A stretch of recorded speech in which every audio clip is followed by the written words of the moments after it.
ಸಿದ್ದರಾಮಯ್ಯ ರಾಹುಲ್ ಗಾಂಧಿ ಜೊತೆ ಹಲವು ವಿಷಯಗಳ ಬಗ್ಗೆ ಚರ್ಚೆ ಆಗಿರೋದು ಸಂಪುಟ ಪುನಾರಚನೆಯಿಂದಾಗುವ ಡ್ಯಾಮೇಜ್ ಬಗ್ಗೆ ವಿವರಣೆ ಕೊಟ್ಟಿದ್ದಾರಂತೆ.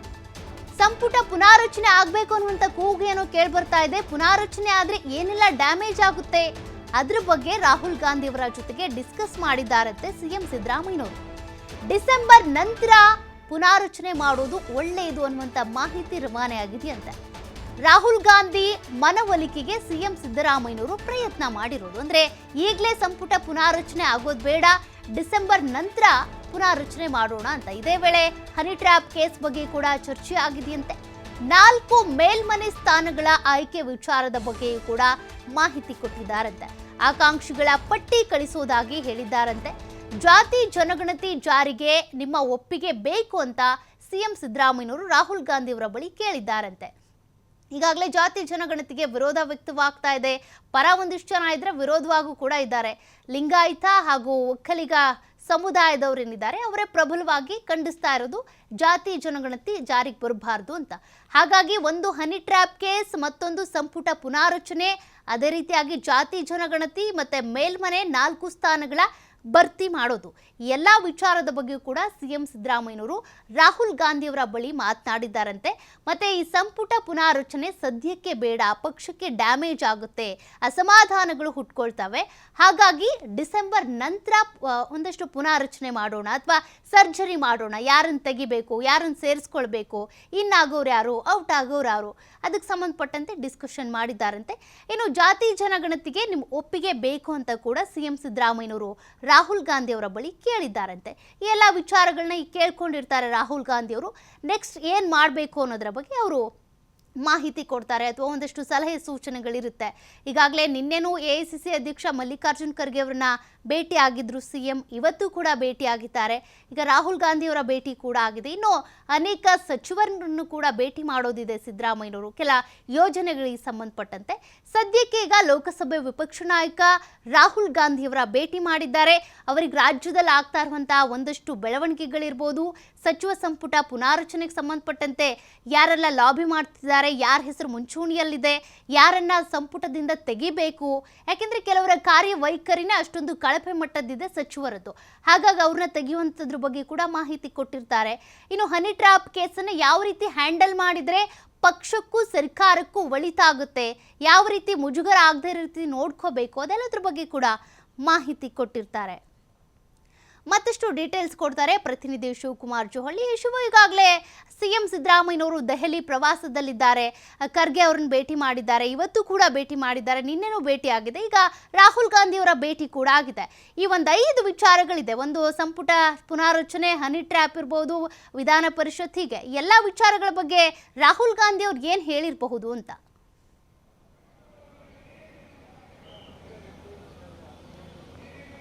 ಸೌಖ್ಯ, ಸಿಎಂ ಸಿದ್ದರಾಮಯ್ಯ ಅವರು ನಿನ್ನೆ ದೆಹಲಿಗೆ ತೆರಳಿದ್ದಾರೆ. ಅವರ ಜೊತೆ ಡಿಸಿಎಂ ಡಿಕೆ ಶಿವಕುಮಾರ್, ಹಾಗೆ ಸಚಿವರಾಗಿರುವಂತಹ ಸತೀಶ್ ಜಾರಕಿಹೊಳಿ, ಮಹದೇವಪ್ಪ ಎಲ್ಲರೂ ಕೂಡ ದೆಹಲಿಗೆ ತೆರಳಿದ್ದಾರೆ. ಕರ್ನಾಟಕ ಭವನದ ಉದ್ಘಾಟನೆ ಕಾರ್ಯಕ್ರಮದ ನಿಮಿತ್ತ ಅವರು ದೆಹಲಿಗೆ ಭೇಟಿಯನ್ನು ಕೊಟ್ಟರು ಕೂಡ ಬೇರೆ ಬೇರೆ ರಾಜಕೀಯ ಕಾರಣಗಳ ಚರ್ಚೆಗಾಗಿ ಅವರು ದೆಹಲಿಗೆ ಭೇಟಿಯನ್ನು ಕೊಟ್ಟಿರುವಂಥದ್ದು ಇಲ್ಲಿ ಬಹಳ ಸ್ಪಷ್ಟ.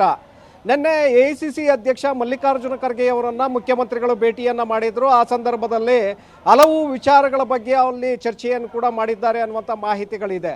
ಒಂದು ಕಡೆ ಹನಿ ಟ್ರ್ಯಾಪ್ ಪ್ರಕರಣ ರಾಜ್ಯದಲ್ಲಿ ಸಾಕಷ್ಟು ಸದ್ದು ಮಾಡಿತ್ತು. ಪ್ರತಿಪಕ್ಷಗಳು ಕೂಡ CBI ತನಿಖೆಗೆ ಕೊಡಬೇಕು ಅಂತೇಳಿ ಆಗ್ರಹವನ್ನು ಮಾಡಿದ್ವು. ಆದರೆ ಸರ್ಕಾರ ಈಗ CID ತನಿಖೆಗೆ ಕೊಟ್ಟಿದೆ.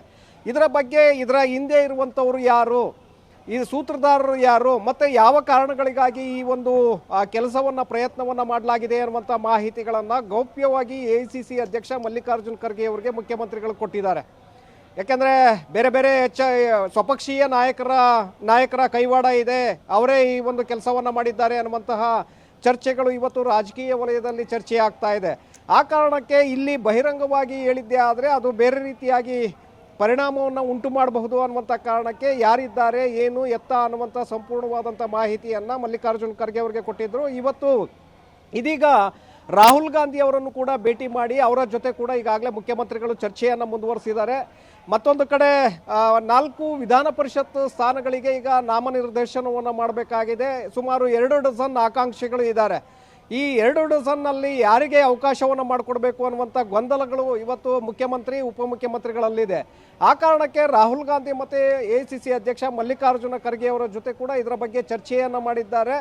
ನೀವು ಒಂದು ಪಟ್ಟಿಯನ್ನು ಕಳಿಸಿಕೊಡಿ, ನಾವು ಒಂದು ನಂತರದಲ್ಲಿ ತೀರ್ಮಾನವನ್ನು ಮಾಡ್ತೇವೆ ಅಂತೇಳಿ ಮಲ್ಲಿಕಾರ್ಜುನ್ ಖರ್ಗೆ ಅವರು ಕೂಡ ಈಗಾಗಲೇ ಹೇಳಿದ್ದಾರೆ. ಹಾಗಾಗಿ ರಾಜ್ಯಕ್ಕೆ ವಾಪಸ್ಸಾದ ನಂತರ ಪಟ್ಟಿಯನ್ನು ರೆಡಿ ಮಾಡಿ ಆ ನಂತರ ಮತ್ತೆ ಹೈಕಮಾಂಡ್ಗೆ ಕಳಿಸಿಕೊಡುವಂಥ ಒಂದು ಪ್ರಯತ್ನವನ್ನು ಮುಖ್ಯಮಂತ್ರಿಗಳು ಮಾಡಲಿದ್ದಾರೆ. ಇದರ ಜೊತೆಗೆ ಬೇರೆ ಬೇರೆ ರಾಜಕೀಯ ವಿಚಾರಗಳ ಬಗ್ಗೆ ಕೂಡ ರಾಹುಲ್ ಗಾಂಧಿ ಅವರ ಜೊತೆ ಈಗ ಚರ್ಚೆಯನ್ನು ಮುಂದುವರಿಸಿದ್ದಾರೆ. ನಿನ್ನೆ AICC ಅಧ್ಯಕ್ಷ ಖರ್ಗೆ ಅವರ ಜೊತೆ ಕೂಡ ಮಾತುಕತೆಯನ್ನು ಮಾಡಿದ್ದಾರೆ. ಈಗ ರಾಹುಲ್ ಗಾಂಧಿ ಅವರಿಗೆ ಹನಿ ಟ್ರ್ಯಾಪ್ ಪ್ರಕರಣದ ಬಗ್ಗೆ ಕೂಡ ಸಂಪೂರ್ಣವಾದಂಥ ಮಾಹಿತಿಯನ್ನು ಮುಖ್ಯಮಂತ್ರಿಗಳು ನೀಡಲಿದ್ದಾರೆ. ಯಾಕೆಂದರೆ ಸಾಕಷ್ಟು ಕುತೂಹಲ ಇತ್ತು ಇಲ್ಲಿ, ಪಕ್ಷದ ನಾಯಕರ ವಿರುದ್ಧವಾಗಿ ಇಲ್ಲಿ ಆರೋಪಗಳು ಕೇಳಿ ಬಂದಿದ್ದರಿಂದ, ಜೊತೆಗೆ ಇಲ್ಲಿ ಯಾವ ನಾಯಕರು ಕೂಡ ಅದರ ಬಗ್ಗೆ ಧ್ವನಿಯನ್ನು ಎತ್ತಿದಿರೋ ಕಾರಣ ರಾಜಣ್ಣ ಅವರು ಮತ್ತಷ್ಟು ಮಾಹಿತಿಗಳನ್ನು ನಿನ್ನೆ ಮುಖ್ಯಮಂತ್ರಿಗಳಿಗೆ ಕೊಟ್ಟಿದ್ದಾರೆ. ಅವರು ಕೂಡ ದೆಹಲಿಯಲ್ಲಿದ್ದಾರೆ. ಹಾಗಾಗಿ ಈ ಪ್ರಕರಣದ ಬಗ್ಗೆ ಯಾರಿದ್ದಾರೆ, ಏನು ಎತ್ತ, ಮತ್ತು ಅವರಿಂದ ಪಕ್ಷಕ್ಕೆ ಯಾವ ರೀತಿಯಾದಂಥ ನಷ್ಟ ಆಗಬಹುದು ಅನ್ನುವಂಥ ಮಾಹಿತಿಗಳನ್ನು ಈಗ ರಾಹುಲ್ ಗಾಂಧಿ ಅವರ ಜೊತೆ ಚರ್ಚೆಯನ್ನು ಮಾಡ್ತಾ ಇದ್ದಾರೆ ಅನ್ನುವಂಥದ್ದು ಈಗಷ್ಟೇ ನಮ್ಮ ಗಮನಕ್ಕೆ ಬಂದಿರುವಂಥದ್ದು. ಸೌಖ್ಯ, ಇನ್ನೊಂದು ವಿಚಾರ ಏನಂದ್ರೆ, CM ಸಿದ್ದರಾಮಯ್ಯನವರು ಇಲ್ಲಿ ಹೇಳಿರೋ ವಿಚಾರ ಏನಪ್ಪಾ ಅಂದ್ರೆ, ಡಿಸೆಂಬರ್ ನಂತರ ಈ ಸಚಿವ ಸಂಪುಟ ಪುನಾರಚನೆ ಮಾಡಬೇಕು ಅಥವಾ ಯಾರನ್ನ ತೆಗೆದುಕೊಳ್ಬೇಕು, ಯಾರನ್ನ ಹೊರಗೆ ಹಾಕಬೇಕು, ಅದ್ರ ಬಗ್ಗೆ ಡಿಸ್ಕಷನ್ ಮಾಡೋಣ ಅಂತ. ಡಿಸೆಂಬರ್ ನಂತರ ಅಂತಾನೆ ಹೇಳೋದಕ್ಕೆ ಕಾರಣ ಏನು? ಇಲ್ಲೇನಾದ್ರೂ ಪವರ್ ಶೇರಿಂಗ್ ವಿಚಾರ ವರ್ಕೌಟ್ ಆಗ್ತಾ ಇದೆಯಾ? ಅದಕ್ಕೆ ಸಂಬಂಧಪಟ್ಟಂತೆ ಏನಾದ್ರು ಡೀಟೇಲ್ಸ್ ಸಿಕ್ಕಿದೆಯಾ? ಸೌಖ್ಯ, ನಿನ್ನೆ AICC ಅಧ್ಯಕ್ಷ ಮಲ್ಲಿಕಾರ್ಜುನ್ ಖರ್ಗೆ ಅವರನ್ನು ಭೇಟಿ ಮಾಡಿದಂಥ ಸಂದರ್ಭದಲ್ಲಿ ಸಚಿವ ಸಂಪುಟ ಪುನಾರಚನೆಯ ಬಗ್ಗೆ ಕೂಡ ಮುಖ್ಯಮಂತ್ರಿಗಳು ಚರ್ಚೆಯನ್ನು ನಡೆಸಿದ್ದಾರೆ. ಆ ಸಂದರ್ಭದಲ್ಲಿ ಅವರು ಸದ್ಯಕ್ಕೆ ಸಂಪುಟ ಪುನಾರಚನೆ ಗೊಡವೆಗೆ ಹೋಗೋದು ಬೇಡ, ಯಾಕೆಂದರೆ ಸಂಪುಟ ಪುನಾರಚನೆಗೆ ಕೈ ಹಾಕಿದ್ದೇ ಆದರೆ ಸ್ವಪಕ್ಷೀಯರೇ ಮತ್ತೆ ತಿರುಗಿ ಬೀಳ್ತಾರೆ, ಪಕ್ಷದ ಮೇಲೆ ಅದು ಪರಿಣಾಮವನ್ನು ಬೀರುತ್ತೆ. ಈಗಾಗಲೇ ಪ್ರತಿಪಕ್ಷಗಳು ನಮ್ಮ ಮೇಲೆ ಬೇರೆ ಬೇರೆ ವಿಚಾರದಲ್ಲಿ ಈಗಾಗಲೇ ತಿರುಗಿ ಬಿದ್ದಿವೆ. ಇದರಲ್ಲೂ ಕೂಡ ನಾವು ಏನಾದರೂ ಎಡವಟ್ಟನ್ನು ಮಾಡ್ಕೊಂಡಿದ್ದೇ ಆದರೆ ಸರ್ಕಾರಕ್ಕೆ ಡ್ಯಾಮೇಜ್ ಆಗುತ್ತೆ. ಆ ಕಾರಣಕ್ಕೆ ಡಿಸೆಂಬರ್ ನಂತರದಲ್ಲಿ ಸಂಪುಟ ಪುನಾರಚನೆಯನ್ನು ಮಾಡೋಣ, ಅಲ್ಲಿಯವರೆಗೆ ಯಾವುದೇ ಪುನಾರಚನೆಗೆ ನಾವು ಕೈ ಹಾಕೋದು ಬೇಡ ಅನ್ನುವಂಥ ಒಂದು ಮನವರಿಕೆಯನ್ನು ಖರ್ಗೆ ಅವರ ಮುಂದೆ ಇಟ್ಟಿದ್ದಾರೆ. ಯಾಕೆಂದರೆ ಹೈಕಮಾಂಡ್ ಕೂಡ ಈಗಾಗಲೇ ಬಹಳ ಸ್ಪಷ್ಟವಾಗಿತ್ತು, ಸಂಪುಟ ಪುನಾರಚನೆಯನ್ನು ಮಾಡೋಣ, ಕೆಲವು ಸಚಿವರನ್ನು ಕೈಬಿಟ್ಟು ಹೊಸಬರಿಗೆ ಅವಕಾಶವನ್ನು ಮಾಡಿಕೊಡೋಣ, ಮತ್ತಷ್ಟು ಸರ್ಕಾರವನ್ನು ಸುಭದ್ರವಾಗಿ ಮಾಡಬೇಕು ಅನ್ನುವಂಥ ನಿಟ್ಟಿನಲ್ಲಿ ಹೈಕಮಾಂಡ್ ಕೂಡ ಯೋಚನೆಯನ್ನು ಮಾಡಿತ್ತು. CM DK ಶಿವಕುಮಾರ್ ಕೂಡ ಹೈಕಮಾಂಡ್ ಮೇಲೆ ಪದೇ ಪದೇ ಒತ್ತಡವನ್ನು ತರ್ತಾ ಇದ್ರು.